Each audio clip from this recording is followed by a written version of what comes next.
welcome to another Scrap-lift Crafternoon. This week we are scraplifting Mel from Mel W Scrapping. She is a Australian YouTuber and scrapbooker and a friend on my Facebook group. And it's really fun that I didn't even choose her layout, someone else did, but she always posts some really fun layouts. She does a lot of challenges. She's in a lot of different groups, and it's really inspiring to see the sort of things that she creates. So this is the layout we're going to be doing today. And remember, what we do for Scraplift is we find a layout that inspires us from around the interwebs, and then we get permission, and then we copy that layout as much as we can in some way, shape, or form. Some people in our group love to do it completely exactly what they did. I call them the purists. And sometimes others of us like to go completely off the rails and of the crazy train and do whatever we want. So I am doing kind of a hybrid of that today. I did decide to do something with a B layout because there's some hexagons in here. So my layout's going to have a lot of B focus. I did do the layered pieces that are torn, and I'm going to have the embellishment clusters, the piece across the middle, the one photo, and the title, but my title is going to be at the bottom. So I do feel like I'm doing the Scraplift pretty well, following along with her layout. It's just going to be a little bit different because, you know, my photo is different, my situation is different, and the things that I want to do are different. So and I'm doing a little bit different colors because I'm using the stuff that's in my counterfeit kit challenge kit for this month, which is very neutrals and a lot of it's very neutral. That's all I'm really going to say. A lot more wood grain and blues and greens a little bit in there, so we'll see. All right, so let's get to it. I have actually pre-glued down or stuck down a few things. Here's my photo that I matted. I have my title card. This is a journaling card. I think everything is pretty much even. If it's not, I'll just tear it up and pull it down. It's all just repositionable adhesive anyway. My 3 layers and my B paper in the back, which I thought was so fun to go along with those hexagons. I am going to do a little bit of a pencil mark so that I know where to do my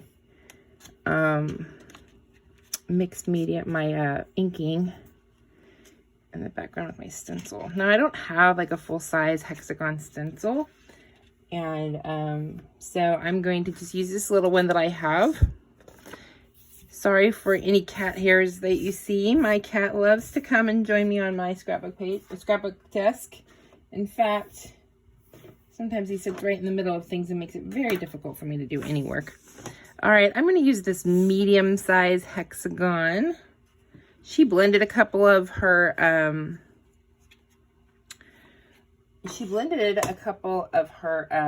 colors. So I'm going to see if that'll work. I'm going to try using a weathered wood and old paper. I don't know how this is going to look, so we'll see. Here we go. I don't even know how this is going to look on this yellow paper. This paper is Basil Coconut Cream. This seems to be my favorite color right now to do. I'm going to stagger this just a little bit. This seems to be my favorite color right now. It's the inspiration kit for the,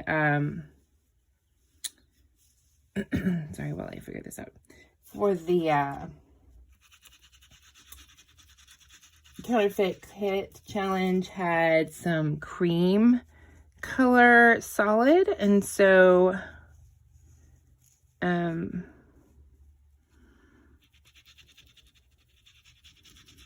that is what I chose. I chose coconut cream because it is the color that I had that was cream colored. So I like this blue, this color. It's just, I don't like that it's a little bit too straight across, but I don't really know how to fix that. So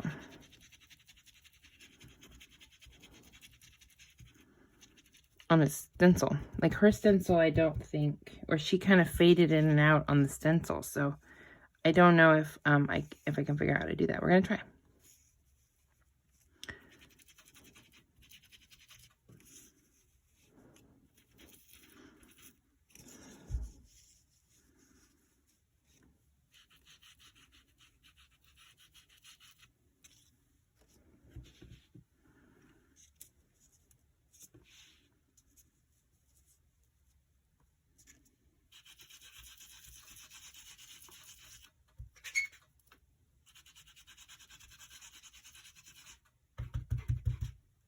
Maybe time to give me a inker and re-ink up this stamp pad.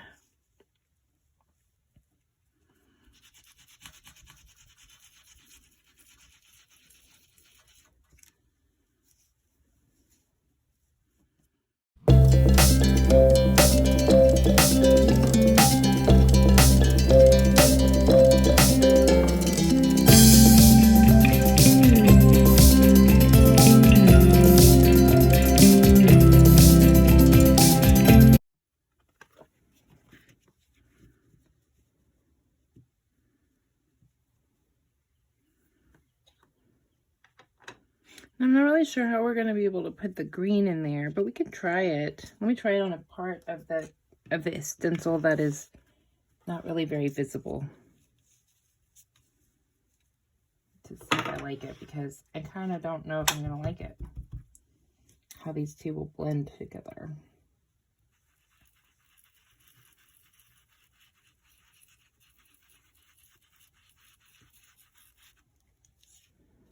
Oh, I actually think I do like that.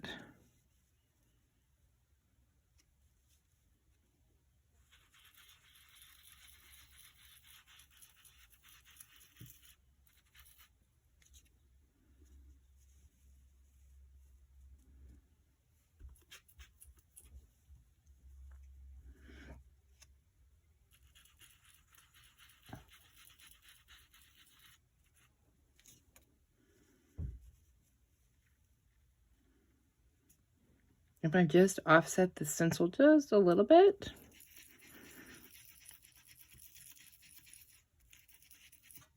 it's almost like a shadow.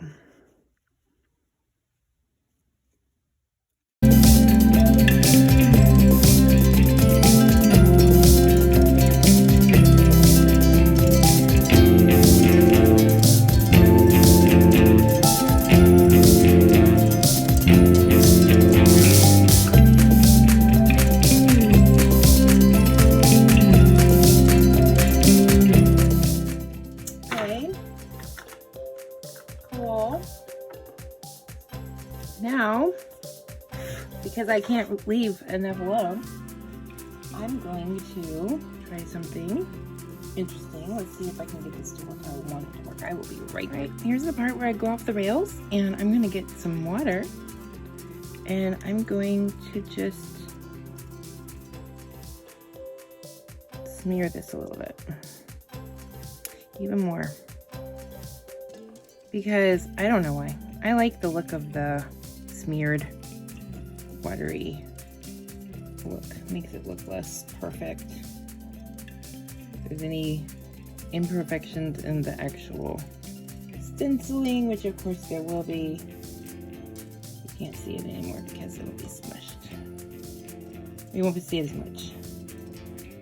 Just say that. I don't even know if you can tell, but I can absolutely tell that the ink is blending it through, and it's really pretty. Now, oxide ink is supposed to react to the water and have sort of a resisted, like if you just did splatters. But since I'm not doing that, you won't be able to see it as much.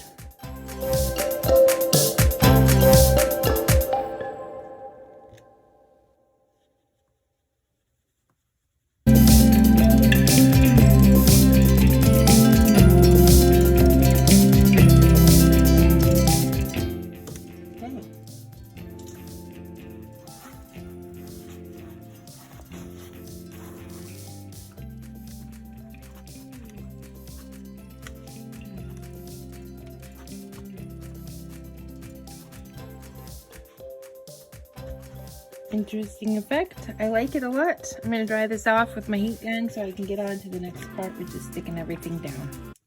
Okay, I've dried up my background, which I absolutely love, especially with all the smushing of the smearing of the ink. I think it makes it give it a lot softer effect. So I have this large piece, and instead of using my tape runner, which is just this wide, I'm going to use some wide Suquan Scorpal tape on the back.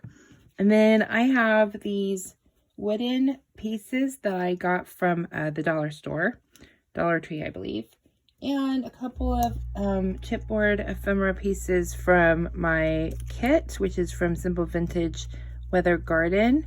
And I was working on making a couple of, and then I have these other little tiny bees. And so I'm going to try to figure out how to make these little clusters so that they can look like they're supposed to work together. And then I'm following kind of her layout where she puts things in the corners. And I'm gonna just kind of put these around my page wherever I can to make them look good. So I'll probably put this on speed up so that you don't have to watch it in real time, because it's kind of, it might take me a minute to decide exactly where I want everything to go. Probably gonna add, I'm thinking I'm gonna add a couple of little shaded sequins. I'm probably gonna add some of my dots. I think I'm gonna try to figure out how to add some dots. I might add some more flowers. I don't know, but I'm thinking it needs something else. I just don't know what quite yet. So yeah, like I said, I'm gonna put this on speed up, and I'll see you at the end with some slow close-ups. And don't forget to go check out all the other people who are hopping on this Scrap-lift Crafternoon. It is a fun event. We have a lot of fun, and we always get inspired by what everybody else in the group does. It is surprising every single week how each of us interprets the layout for inspiration. So thanks so much. If you like my video, please remember to give me a thumbs up, leave me a comment, and of course subscribe if you aren't already. Really appreciate that. If you watch all the way to the end, it helps YouTube know that I do good content and that I should be shown to other people with my videos. And then I really appreciate you joining me on this ride. Thanks so much. I'll see you at the end. Bye-bye.